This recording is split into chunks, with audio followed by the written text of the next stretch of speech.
Stanford యూనివర్సిటీలో చదువు వెలగబెట్టారని, మరి ఆయనను మించినటువంటి మేధావి లేరని ముఖ్యమంత్రి కుమారుడు లోకేష్ గారిని విద్యామంత్రిని చేశారు.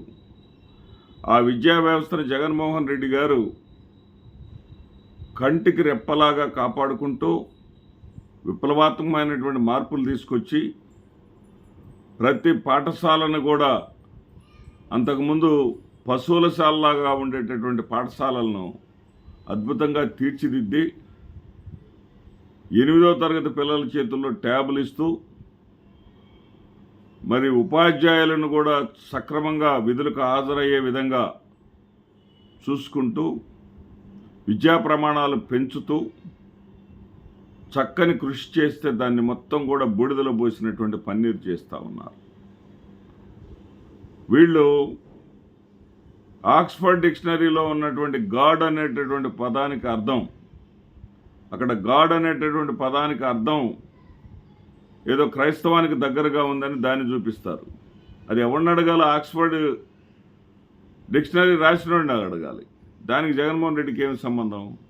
దాన్ని జగన్మోహన్ రెడ్డికి ఆపాదిస్తూ మతాలను రెచ్చగొట్టడానికి, కులాలను రెచ్చగొట్టడానికి విద్యా వ్యవస్థను కూడా వాడుకునేటటువంటి దౌర్భాగ్యం ఎక్కడన్నా ఉందా అండి?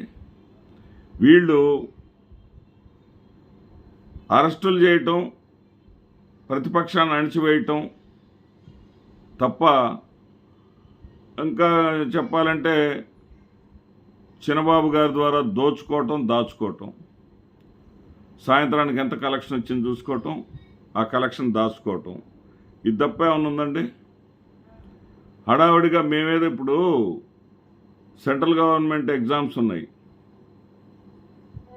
ఎన్సీఆర్టీ ఉన్నాయి, అవి ఎప్పటికొస్తాయి? 40 days మినిమం టైం తీసుకుంటారు వాళ్ళు. 2 months టైం కూడా తీసుకుంటారు. జాగ్రత్తగా చూసి మూల్యాంకనం చేసి ట్యాబ్లెట్స్ని కూడా కరెక్ట్గా వేసి రిజల్ట్ ఇస్తారు. ఇక్కడేంటి, మేము ముందున్నాం, మేము అన్నీ బాగా చేస్తున్నాం అని పిచ్చుకోవడానికి హడావుడిగా ఇచ్చేశారు రిజల్ట్. పోనీ ఆ 10th క్లాస్ ఏమన్నా విద్యా ప్రమాణాలు పెంచి వచ్చిన రిజల్ట్ అయినా సరే ఏమిటంటే ఒక 3 పేపర్లని డిసెంబర్ మాసం నుంచి చదివించారండి. 3 పేపర్లని ప్రభుత్వ స్కూళ్ళకి ఆ పేపర్లను 3 పేపర్లని సరఫరా చేశారు. ఆ 3 పేపర్లను మాత్రమే ఆయా పాఠశాలల యాజమాన్యాలు చదివించాయి. మరి ఆ డిఈఓ స్థాయి ఇన్స్పెక్షన్ కానీ ఎంఈఓ స్థాయి ఇన్స్పెక్షన్స్ కానీ వచ్చినప్పుడు ఆ పేపర్లు చదివించారా? తీరా యాన్యువల్ ఎగ్జామ్స్లో ఆ పేపర్స్కి సంబంధించినవి మాత్రమే ప్రశ్నలు వచ్చినాయి. ఒక్కో పేపర్లో 30%, మరో పేపర్లో 40%. ఆ పేపర్లకు సంబంధించి ఆ 3 పేపర్లలోనే ఎత్తి మళ్ళీ ప్రశ్నలు ఇచ్చారు. ఇది విద్యా ప్రమాణాలను ఎట్లా పెంచడం అయింది? విద్యార్థులను బట్టి పెట్టించి చదివించి 10 సార్లు రాయించారు డిసెంబర్ నుంచి మార్చిలోపు. ఆ 11వ సారి యాన్యువల్ ఎగ్జామ్స్లో ప్రజెంటేషన్ చేయటం. 600కి 600 మార్కులు రావటం ఏంటండి? ఎక్కడనుందా 600కి 600 అనేది చరిత్రలో ఉందా అంటే మా లోకేష్ బాబు వచ్చారు, 600 మార్కులు వచ్చేసినాయి. అది మా లోకేష్ ప్రతిభని చూయించుకోవడానికి. 600కి 600 ఏంటి? కనీసం లాంగ్వేజెస్లో ఒక్కొక్క మార్కున తగ్గించాలి కదా. తెలుగులో 1 మార్కు, ఇంగ్లీష్లో 1 మార్కు, హిందీలో 1 మార్కు తగ్గించాలి కదా. ఆ 3 మార్కులు పోతే 597 అన్నా వేయాలి కదా. 600కి 600 అండి. ఇప్పుడు వీళ్ళు చేసినటువంటి నిర్వాహకం ఏంటంటే వివరణ ఇచ్చుకునేదాకా వచ్చింది. వాళ్ళు ప్రభుత్వ పరంగా వివరణ, ఇది మనం చెప్పిన వివరణ కాదు. ఆ వివరణ ముందు చదువుతున్న ఆంధ్రప్రదేశ్ ప్రభుత్వము పత్రికా ప్రకటన విషయం ఎస్ఎస్సి పరీక్షల రీకౌంటింగ్ దోషాలపై వివరణ సంబంధించి ఇటీవల నిర్వహించిన ఎస్ఎస్సి మార్చి 2025 పరీక్షల రీకౌంటింగ్ ప్రక్రియలో దోషాలున్నట్లు కొన్ని ప్రసార మాధ్యమాలలో వచ్చిన వార్తలకు సంబంధించి శాఖ ఈ క్రింది వివరణ జారీ చేయదలిచింది. ఇప్పటి వరకు మొత్తం 64,251 పునఃపరిశీలన రీవెరిఫికేషన్ ఎన్నండి 64,251 అంటండి దరఖాస్తులను మరియు 2,112 రీకౌంటింగ్ దరఖాస్తులు అందాయి. ఇక్కడ జనరల్గా ఏంటంటే కౌంటింగ్ లేదో తేడా పడిందని రీకౌంటింగ్ దరఖాస్తులు ఎక్కువ అందుతాయి, రీవెరిఫికేషన్ దరఖాస్తులు తక్కువ అందుతాయి.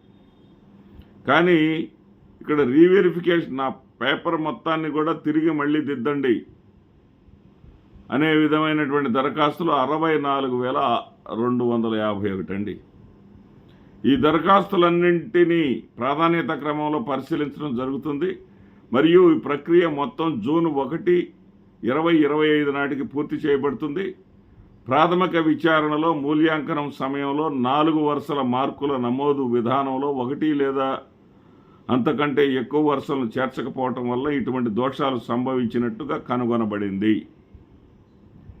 ఏం చేస్తున్నారు మరి?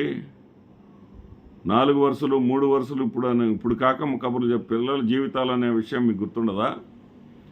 రీకౌంటింగ్ సంబంధిత సమస్యల కారణంగా IIITలో ప్రవేశానికి దరఖాస్తులు అప్పుడే మహానుభావుడు రాజశేఖర రెడ్డి గారు IIIT పెట్టారు.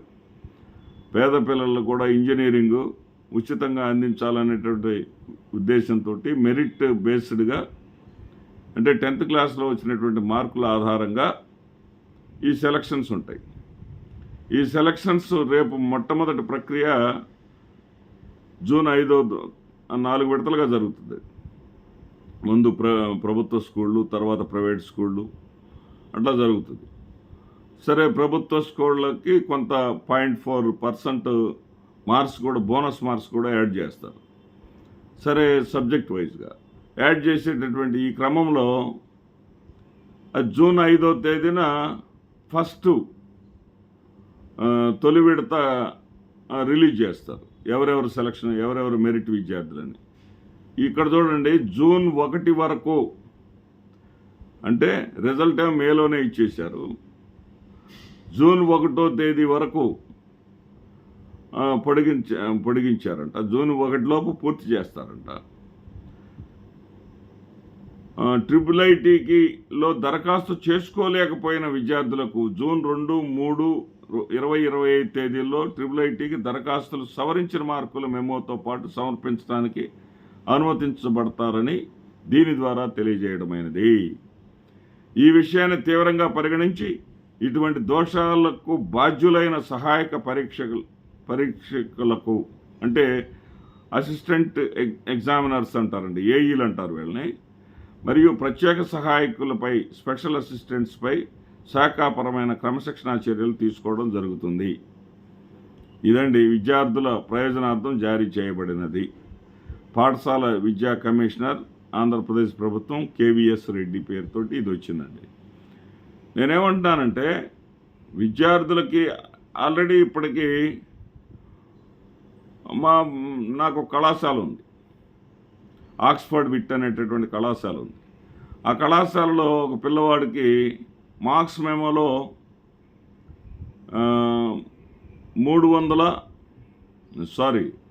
537 మార్కులు కనపడుతున్నాయి.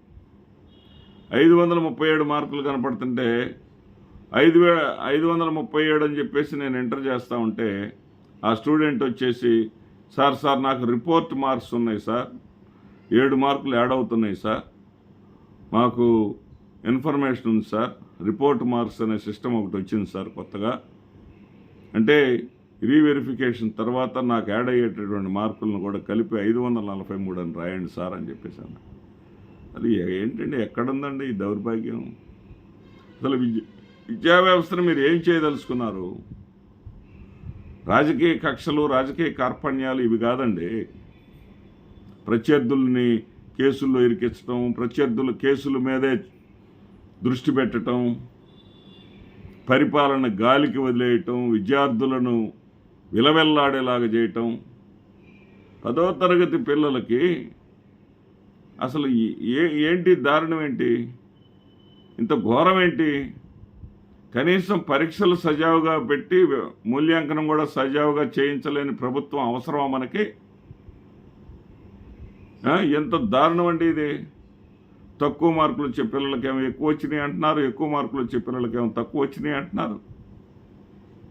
గందరగోళంగా ఎక్కడ చూసినా ఈ రాష్ట్రం మొత్తం కూడా విద్యార్థులు, తల్లిదండ్రులు ఆందోళనల మీద ఆందోళనలు. ఆ IIIT కోసం మాకు ఇంకా మార్కులు వచ్చేయండి, మేము అన్యాయం అయిపోయామండి అని చెప్పేసి ఏడుపులే ఏడుపులు. ఏంటి పరిస్థితి? ఏమైపోయింది మీ స్టాన్ఫోర్డ్ విద్యా మీరు చదువుకున్న చదువు? అంటే మీ రెడ్ బుక్ మహానాడులో కూడా రెడ్ బుక్లో చూసి కొంతమంది చుచ్చుపోసుకుంటున్నారు, కొంతమంది బెడ్ల మీద పడుకుంటున్నారు, కొంతమంది రోగాలు తెచ్చుకుంటున్నారు. అవసరమా? మీరు సంగతి చెప్పండి. విద్యా సంస్కరణ మీరు చేసినవి ఏంటో మీరు చెప్పండి. మీ హయాంలో, మీ నాన్నగారి హయాంలో ఈనాడు పత్రికలో ఇప్పటికీ కూడా కట్టింగ్ ఉంది. 3 ప్రాంతాలను సెలెక్ట్ చేసుకొని ఉత్తరాంధ్ర నుంచి ఒక ప్రాంతాన్ని, కోస్తా రాయలసీమ నుంచి ఒక ప్రాంతాన్ని, రాయలసీమ నుంచి ఒక ప్రాంతాన్ని ఎంచుకొని 3 ప్రాంతాల్లో మీరు CC కెమెరాల మధ్య 10th క్లాస్ ఎగ్జామ్స్ నిర్వహిస్తే 50% మించి రిజల్ట్ రాలా. కానీ ఆ సంవత్సరం స్టేట్ పర్సంటేజ్ మాత్రం 90% వచ్చింది. అప్పుడు మీరేం చేయాలి? విద్యా ప్రమాణాలు పెంచడానికి చర్యలు తీసుకోవాలి. చర్యలు తీసుకోకపోగా 90% కాదు ఇంకా ఎక్కువ పర్సంటేజ్ వచ్చే విధంగా మీరు ఏం చేస్తారో మాకు తెలియదు. మీరు కృషి చేయండి.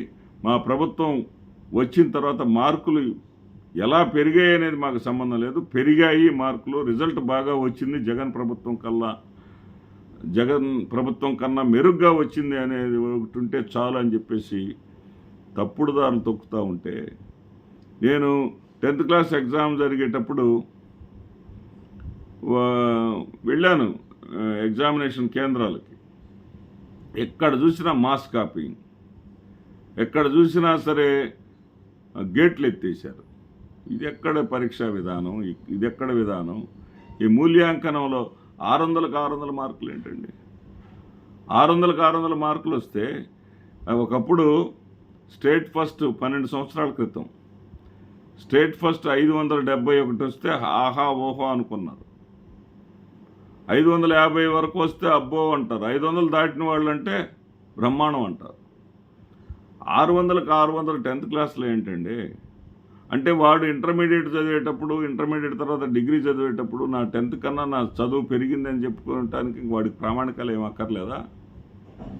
600కి 600 వచ్చేసి నాకు ఇక తిరుగులేదని చెప్పేసి కొమ్ములు పెంచుకొని ఇంక వాడి భవిష్యత్తును అంత నాశనం చేసుకోవాలా?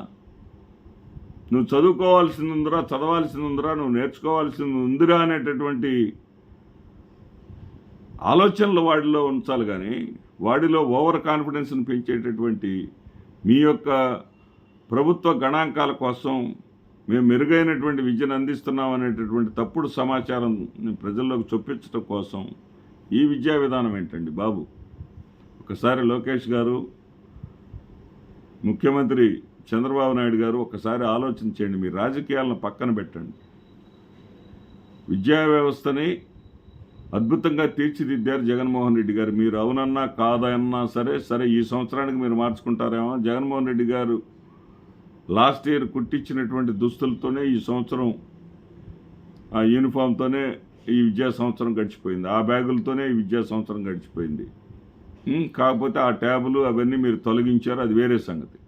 కానీ విద్యా వ్యవస్థలో మీరు అంటున్నారు కదా, మేము చేసినటువంటి విప్లవాత్మకమైనటువంటి మార్పులు, మేము చేసిన వాటిని అన్నింటినీ కూడా విధ్వంసం చేశాడని. మీరు అంతకు మించిన విధ్వంసాన్ని ఈ యొక్క విద్యా వ్యవస్థలో చేస్తున్నారు. ఇంగ్లీష్ మీడియం గొంతు కోశారు. అన్ని విధాలా కూడా విద్యార్థులతోటి ఆటలాడుకుంటున్నారు.